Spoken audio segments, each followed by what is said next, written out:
Seated.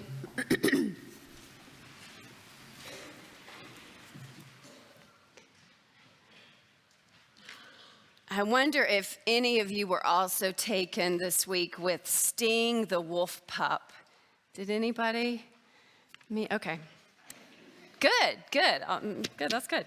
Biologists at Stockholm University studying the link between wolves and dogs in attempt to better understand how dogs emerged from now extinct ancient wolves, observed this recently, last month, 8-week-old wolf puppies that reacted to a ball being thrown by fetching it.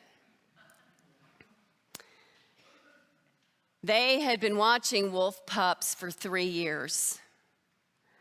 The ball was thrown by a stranger. For 3 years, litter after litter of pup watched the ball fly and have no interest.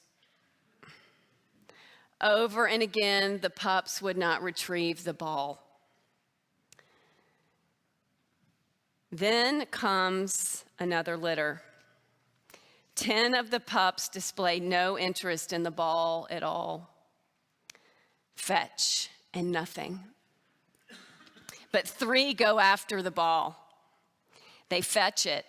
Each one, given the chance, is off tracking that ball, catching it, and returning it to a non-wolf, to an odd, furless creature walking on its hind legs. Sting is one of the 3 wolf pups. He's one of the fetchers. He is a fabulous creature. You can Google his photo.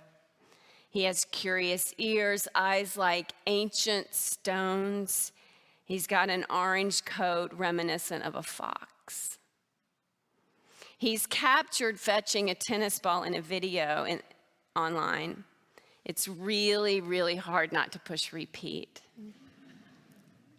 Zoologists are over the moon with this news because it was thought that our beloved dogs fetched and thus relate to us as human beings because of a mutation, something that was encouraged in breeding processes and thus evolved in canines. That Sting, a wild wolf pup, fetched a ball and returned it to a human opens up the possibility that cross-species relationship and interplay was not a result of the manipulation of mutations for domestication, but this ability to connect across species just might have been original to the ancient and extinct wolf that became our dog, my Shih Tzu. This got me thinking about us. Odd, nearly furless creatures walking on hind legs. We are as domesticated as a creature comes. But Clarissa Piccola Estes says that domestication aside, we are all filled with a longing for the wild. Humans have fetched the ball and returned it for so long that we have rubbed off all our fur and lost our tails. But there is still a wildness in us. It is original to our DNA. Jeffrey Bilbro, in his book, Loving God's Wildness, speaks to how Christians in North America participated in distancing us from the wild. Some Puritans did understand the environment they were entering in the New World as the temple of God. But the more dominant understanding of nature of those coming to this country was that the land was the devil's territory and it needed to be conquered to the glory of God. This prevailing theological position was that humans had dominion over the land, less that humans were meant to be caretakers of it. Christendom, while teaching a God that created heaven and earth, participated in the great separation. Humankind, imago Dei, above and separate from the natural world and from the wild. Today we have John the Baptist. Remember, he was not in the temple at Jerusalem, the great institution. He went into the wilderness to wait for the Messiah. In our gospel today, it recounts a moment in the wilderness, not in the great institution, that the dove descends upon Jesus. In the wilderness, the divine and the human come together. Here's the backdrop of our story today. John is gone out to the woods and the river, and the people are following him because they are filled with a longing for the wild. The priests and the Levites in the temple get curious about this. And so they send people out there to figure out what is going on.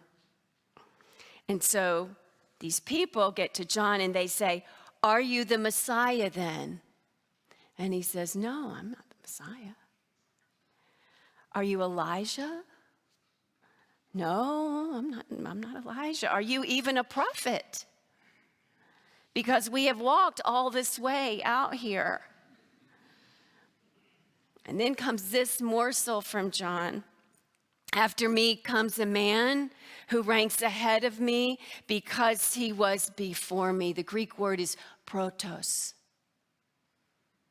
Let's geek out for a minute.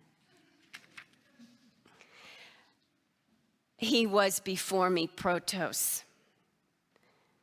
Protos, not in the sense that he was before, as in the Christ was before John in line. Not that kind of before. Protos, as in proton. Proton, the thing that binds, I've got to get my words right. Proton, the thing that binds the nucleus of the cell together. Protos, as in protein, the thing that provides the structural support for our cells. Protos, as in prime number.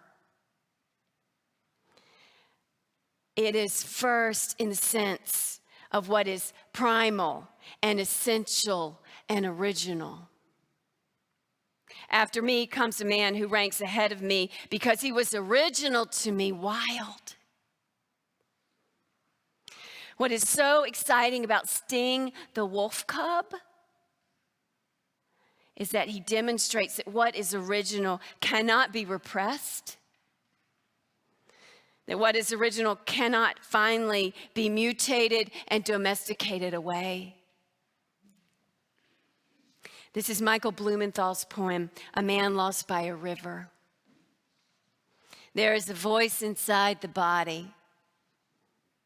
There's a voice in the music, a throbbing four-chambered pair that wants to be heard, that sits alone by the river with its mandolin and its torn coat and sings for whomever will listen a song that no one wants to hear.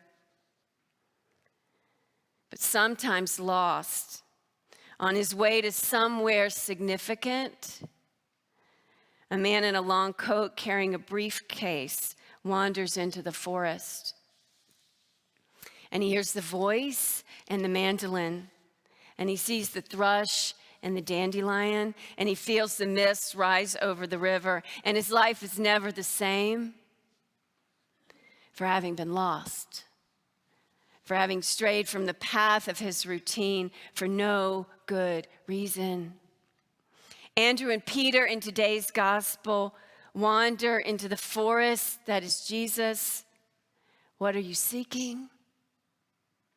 What are you seeking?" he asks them. We are filled with a longing for the wild, for what is original to us.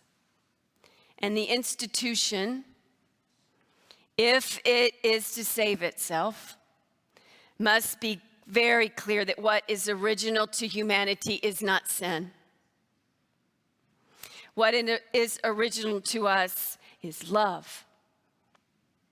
The institution must be very clear that the landscape of humanity is not the territory of the devil. We are the temple of God. Andrew and Simon hear the voice and the music of the four-chambered pair, and they ask Jesus where he is staying because they want to enter that temple.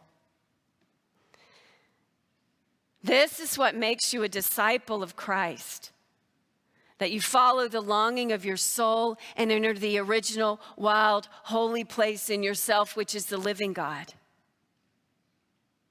Discipleship is about seeing the temple of God in yourself and every sentient being, even the Gentiles, said the prophet Isaiah in today's text. Discipleship is about seeing the temple of God in yourself